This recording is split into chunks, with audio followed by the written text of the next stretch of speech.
The missing page was not torn from an old book. It was cut from Mara Bell's index 3 hours before Lucian Moretti was scheduled to sign away his family's empire.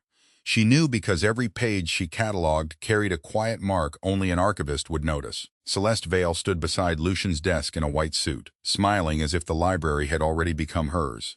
"Just bring the revised files," she told Mara. Lucian did not look up. For one hard second, Mara considered walking out and catching the midnight train to Chicago. Then she saw the altered entry. Not a missing story, but a missing right. If Lucian signed before sunrise, the woman he planned to marry would own the locks, the land, and the truth buried beneath his name. And the only person who could stop her was the woman everyone had trained themselves not to see. Mara did not touch the revised files. She stood at the end of Lucian Moretti's desk, looking at the white folder Celeste had placed there, and felt the shape of a lie before she could name it. Lucian was reading the signature page with the tired concentration he gave to everything that carried his family's name.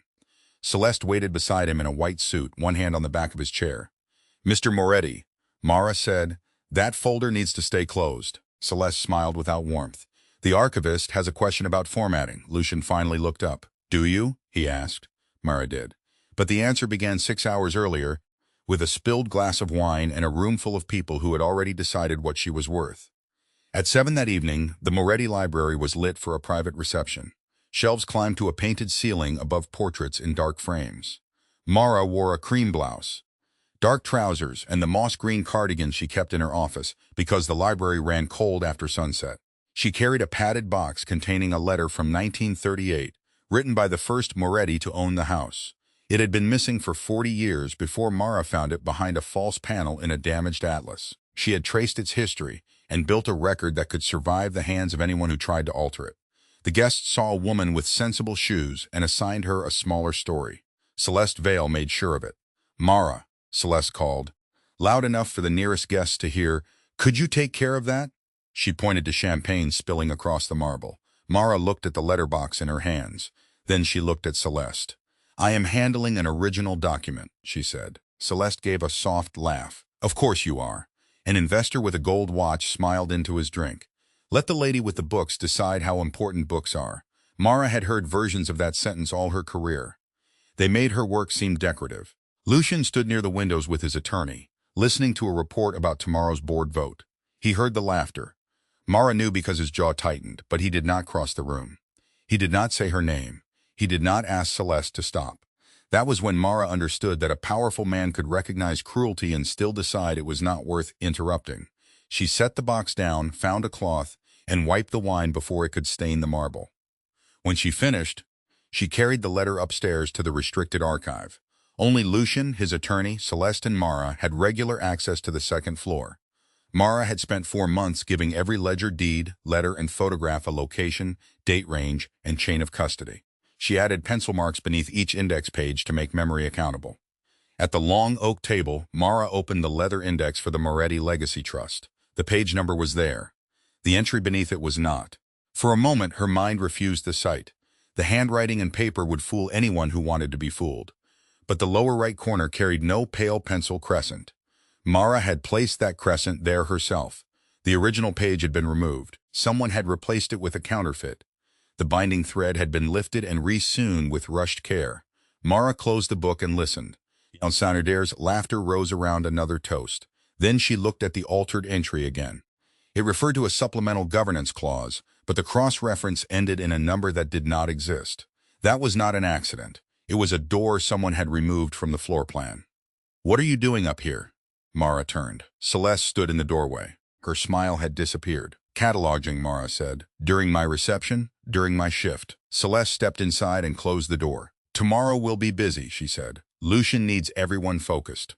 Then he should know someone altered this index." For 1 second, Celeste's eyes sharpened. Then the pleasant mask returned.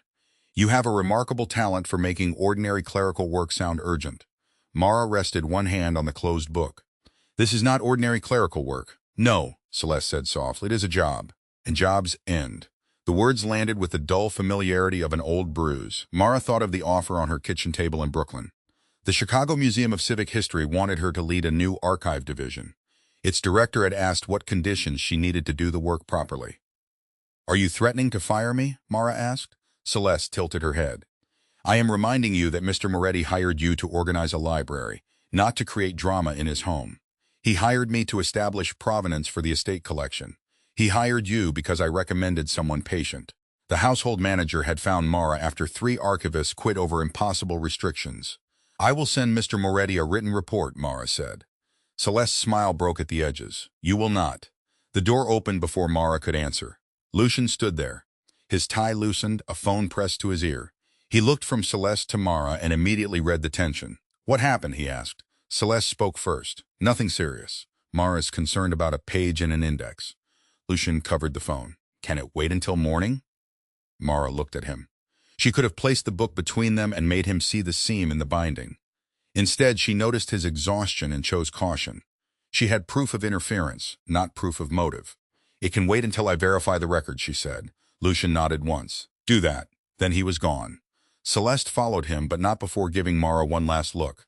It said she had been measured. It said she had been found easy to move. Mara waited until the footsteps faded. Then she photographed the binding thread, the false page, and the broken cross-reference with the archive camera. She wrote the time in her chain of custody log, 10:14 p.m. She copied the surviving entry into her private working notes, then locked the book in the fireproof cabinet assigned to restricted materials. At 10:19, the building lights flickered. At 10:20, the cabinet was empty. Mara stared at the open door, the cold brass lock hanging uselessly from it. Someone had not only known what she found, someone had known exactly how little time she would need to prove it. Mara did not call out when she found the cabinet empty. She checked the lock first. The brass had not been forced. The keyhole showed no scratch marks. Whoever opened it had either used a key or known how to make an old lock obey without leaving a mark. She photographed the cabinet before touching anything. Then she opened her chain of custody log and wrote one sentence beneath the last entry. Restricted index removed between 10:14 and 10:20 p.m. Her hands stayed steady. That was not calm. Calm would have meant she expected this. What Mara felt was the old discipline of a woman who had learned that panic made other people comfortable. If she panicked, they could call her emotional. If she raised her voice, they could call her difficult. So she stood beneath the green-shaded lamp, breathing through her nose, and treated the empty cabinet as a fact that would eventually have to answer for itself. She checked the archive's sign-in book. Lucian had entered at 6:42 that morning with his attorney, Daniel Reed. Celeste had entered at 7:18 p.m. using a guest credential upgraded 3 weeks earlier. Mara had not known about that upgrade. The final entry was made at 10:17 p.m. It was signed with a clean, slanted C. Celeste had come upstairs after Mara locked the cabinet. Mara took a photograph of the page. Lucian appeared in the doorway. He had left the reception. His jacket was off now, and his shirt sleeves were rolled to his forearms. He looked at the open cabinet, then at the table, then directly toward Mara's hiding place. You can come out, he said. Mara stepped from behind the case. You knew I was here? Your office light is on. That is not the same thing. No, he said. It is not. He walked to the cabinet and did not touch it. That small restraint surprised her. What is missing? Mara watched him carefully. The Legacy Trust Index. His expression changed, but only slightly. The original, yes. Who else has access? You, Mr. Reed, Celeste, and me. Lucian's gaze went still. Why was it in an unlocked cabinet? It was locked. Then why is it gone? Mara almost laughed. It came out as a single breath. That is the question. Lucian turned from the cabinet. For the first time that evening, he was looking at her as though she had brought him a problem rather than interrupted one. Tell me exactly what you found. Mara told him about the replaced page, the missing pencil crescent, the altered cross-reference, and the resewn thread. Lucian listened without interrupting. He took out his phone and called Daniel Reed. Come upstairs, he said. Now. He ended the call before Daniel could answer. Mara folded her arms. You should not alert everyone who has access. Daniel has handled this family's legal records for 20 years. That is not the same as being incapable of a mistake. Lucian looked at her with open disbelief. Are you suggesting my attorney stole an index? I am saying that the record does not care whom you trust. The sentence landed between them. Lucian's mouth tightened. Mara expected him to dismiss her again. Instead, he asked, what does the record say? Before she could answer, Daniel Reed entered from the hall. Lucian? Daniel said, what is going on? Nodded toward the cabinet. The trust index is missing. Daniel frowned. Celeste's face arranged itself into concern. That is impossible, she said. Mara looked at her. It was removed after 10:14. Celeste blinked. Are you accusing me? I am documenting the timeline. Celeste gave a little laugh, meant for Lucian rather than Mara. She has been upset all evening. Lucian did not look at Celeste. Why? Mara considered the room. The cabinet stood open behind Lucian. Daniel's eyes were on the sign-in ledger.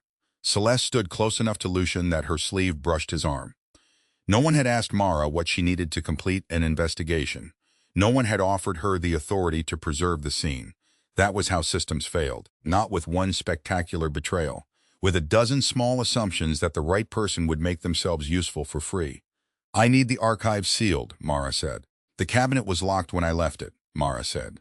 The access log shows a second entry after that. Daniel took the ledger from its stand. Mara watched his fingers.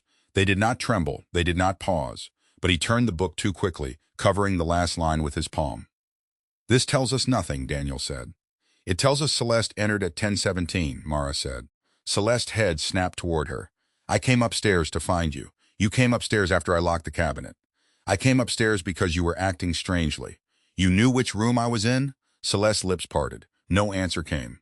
Lucian stepped between them, not touching either woman.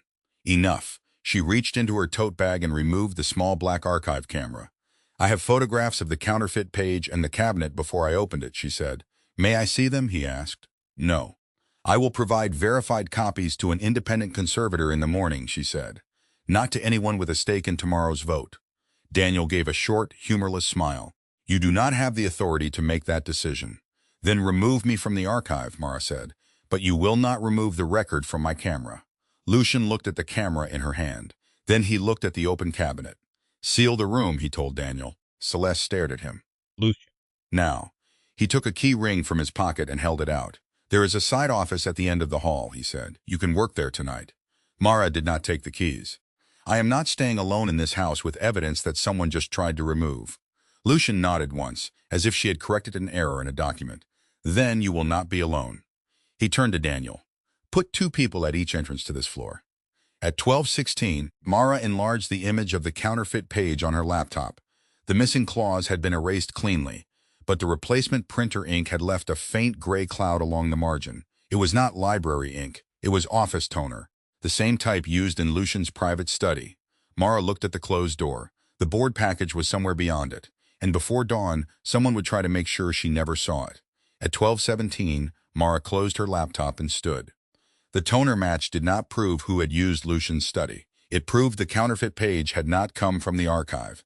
That was enough to change the next question. She no longer needed to ask who removed the index.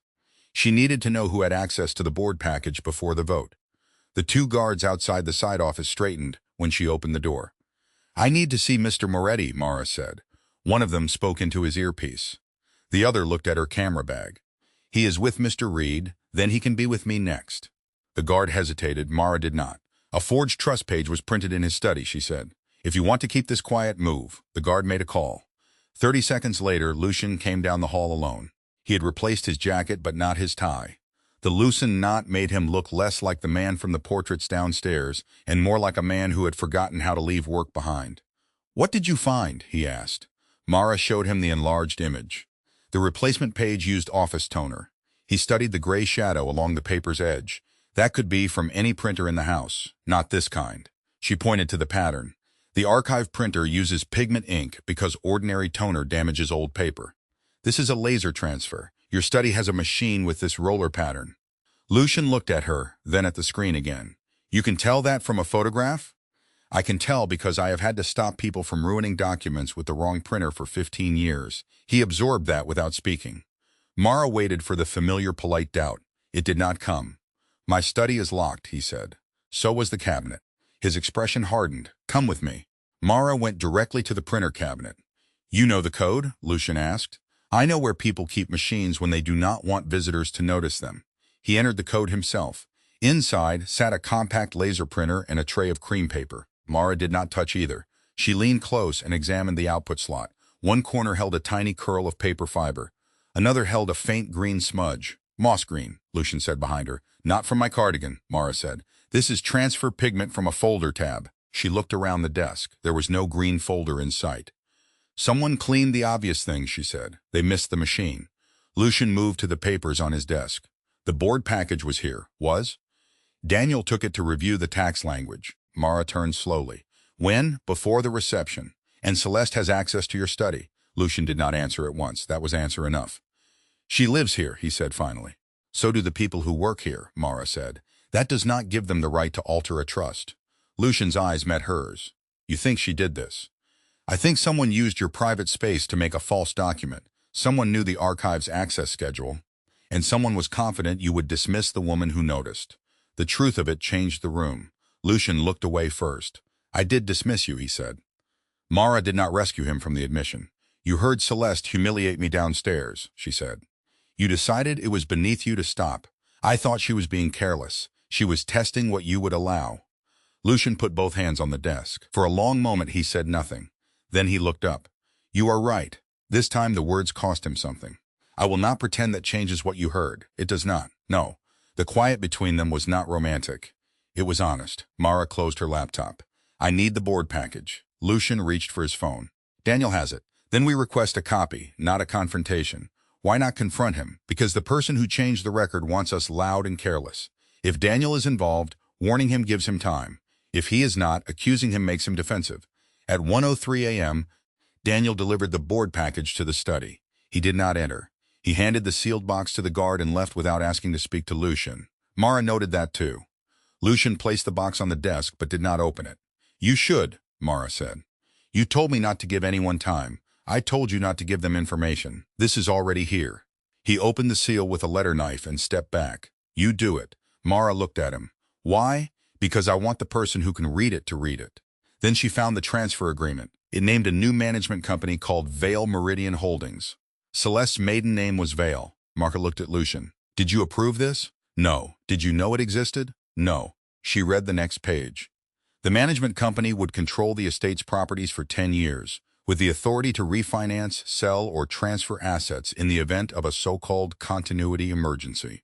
The definition of emergency was broad enough to include Lucian's illness, absence, or refusal to cooperate. Mara felt cold. This is not a restructuring, she said. It is a removal. Lucian took the page from her, then stopped before his hand touched it. Tell me, he said. Mara pointed to the clause. If this passes, they do not need to take your name. They only need to take your authority. They can call every decision you make unstable, then move the assets while you are still sitting at the head of the table. Lucian read in silence. When he reached the signature page, the color left his face. His father's old trust seal had been copied onto the bottom margin. That seal was destroyed after my father died, he said. Then someone had access to the archive before I did. The clock on the mantel struck 1:30. 8 hours remained before the vote. Mara closed the box. I need to make one call, she said. Lucian looked at her. Who? An independent conservator who owes me a favor. At this hour? People who care about records do not keep bankers' hours. She picked up her phone. Then it lit with an incoming message from Chicago. The museum director had written only 6 words. Your contract expires at noon tomorrow. Mara read the message twice. Lucian saw the change in her face. What is it? She put the phone face down. My way out, she said, and for the first time Lucian looked afraid that she might take it. Lucian's fear did not change Mara's deadline. At noon, the Chicago offer would expire. At 8, the Moretti board would vote on a document designed to remove Lucian without removing his name. Mara looked from her phone to the transfer agreement. You should take the job, Lucian said. She did not expect that. You do not know what the job is. It is somewhere you are not treated as disposable. His voice was low, but clear. That is enough. Mara put the phone back on the desk. I have not decided anything. You should not decide because of me. Good, she said. Because I will not. The answer did not wound him. It seemed to steady him. Then tell me what you need before morning, Lucian said. Mara looked at the false agreement. An independent confirmation that the original index existed, that the page was replaced, and that the trust seal is a reproduction. And if we get it, then we have proof of tampering. Not just a story about a betrayed man and a suspicious fiancé. Lucian nodded. Who is your conservator? Dr. Evelyn Shaw, the woman from the Metropolitan Archive. Formally. She will come here? She will come if I ask her as a colleague. Mara made the call.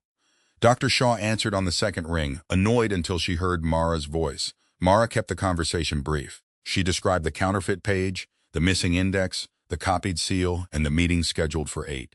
There was silence at the other end. Then Dr. Shaw said, Do not let anyone touch the agreement again. We have gloves and photographs. Good. I can be there by 6:45. Thank you. Do not thank me yet. If the seal is what you think it is, somebody has been using an archive as a weapon. When the call ended, Lucian looked at Mara differently. Not with the hungry interest of a man discovering a useful tool, with respect. You built a life outside this house, he said. Everyone should. Even people who work for me, especially people who work for you. The words settled into the room. Lucian glanced toward the framed photograph of his father. My father thought loyalty meant keeping people close. That is not loyalty, Mara said. That is dependency with better tailoring. His mouth shifted, almost a smile. When Celeste entered, she was wearing a charcoal coat over her white suit. The change of color made her look less bridal and more severe. Her eyes went first to Lucian, then to Mara, then to the desk. You are still here, Celeste said. So are you, Mara replied. Celeste ignored her. Lucian, Daniel is worried that this is becoming an embarrassment. Daniel can worry in the morning, Lucian said. Celeste's gaze flickered. You are letting a staff member dictate your family schedule. Mara is not dictating anything. No? Celeste asked. Then why is she sitting in your study at 2 in the morning? Mara closed the notepad. Because a trust document was altered. You have no proof. You know that is not true. For one sharp second, Celeste dropped the performance. You have no idea what you stepped into. Mara stood. I stepped into a library. You turned it into a crime scene. Lucian's eyes moved to Celeste. Did you change the trust papers? Celeste's face went pale, then angry. You are asking me that because she told you to? I am asking because I need an answer. I reviewed drafts Daniel gave me, that is all. Then you will have no problem bringing those drafts to the library at 8. Celeste looked at Mara again. This time, the hatred was plain. You think he will protect you? She asked. Mara did not look at Lucian. I am not asking him to. Celeste left without another word. The door closed softly behind her. At 6:43, Dr. Evelyn Shaw arrived carrying a weathered canvas case.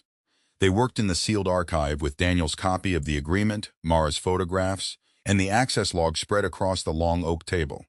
Evelyn inspected each item without hurry.